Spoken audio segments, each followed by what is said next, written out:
Welcome back to the program. I'm joined now by Lee Watson. He is the founder and CEO of Forge Institute, which we're going to learn a little bit more about today. It's an Arkansas firm contributing to the workforce in cybersecurity in Arkansas. I've known you for a long time. Good to see you. We can fist bump. There we go. We're in person. It's good to see you again. Yeah, thanks for having me back. For people who do not know what Forge Institute is, I'm going to give me your elevator speech. Yeah, so we're a nonprofit organization helping to build Arkansas's workforce in cybersecurity.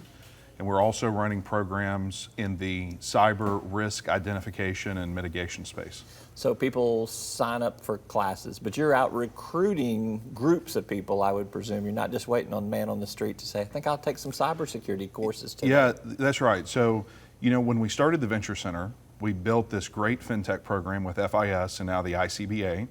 We knew that FinTech could be an economic development pillar, part of our state strategy. And 3 years ago, we said we could do the same thing in cybersecurity. So the ultimate strategy here is doubling down on education, workforce, economic incentives, just all things cybersecurity. We're starting in workforce. All right, tell me a little bit about some of the partnerships that you guys have formed. I know there have been several. We report on them when they come out, particularly your latest one is with Axiom, so maybe even specialize a little bit in what you're doing with them. Yeah. So all of the industry folks are predicting a gap of 3.5 million cybersecurity jobs in the next 12 months. And that affects companies like Axiom, but it affects critical infrastructure, state governments, and a lot of organizations.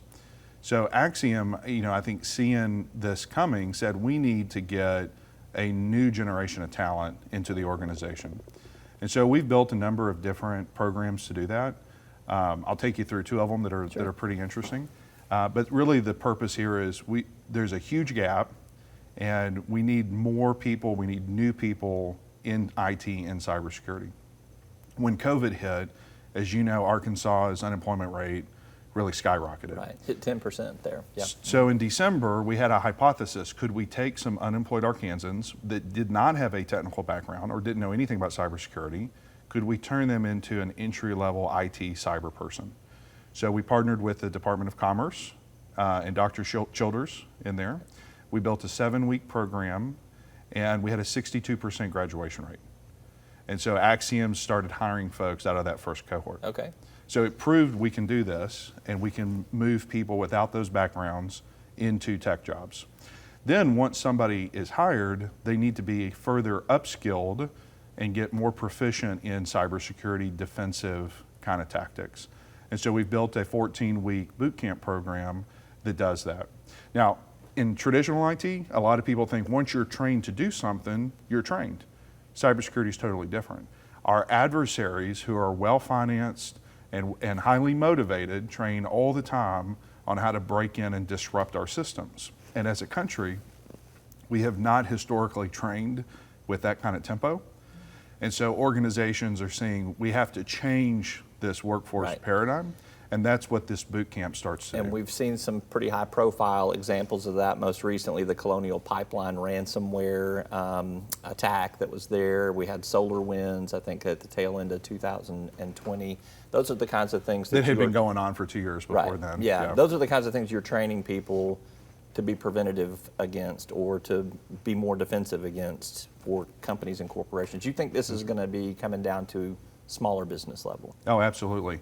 Smaller businesses are vendors to larger organizations, and your security is only as good as your weakest link. And a lot of the threat comes in with those smaller vendors. So there's a lot of work to be done, but if Arkansas continues to focus on this as a strategy, then we can recruit more jobs, people can work from home. I think we proved that out, in COVID last year. Right. So I think in the next 5, 10, 20 years, this could be a significant economic driver for the state. The Governor Hutchinson has pushed for the duration of his term in office a computer science initiative that has had some tremendous success in terms of growing it at the high school level. I think this past legislative session is now a mandatory high school requirement that you have to get a computer science credit. What more needs to be done in that space to feed this workforce of tomorrow? Yeah, well, I was actually fortunate to get to be on that second task force. And in addition to computer science, we added cybersecurity and data science. So it's critically important that we introduce students to these new fields early on. but we've got to train the teachers to be able to support it. So one thing we're going to do with the Department of Education this summer is we've built a 5-day training course to teach all high school teachers that are in the computer science program how to do cybersecurity. So that gives us an opportunity to scale this.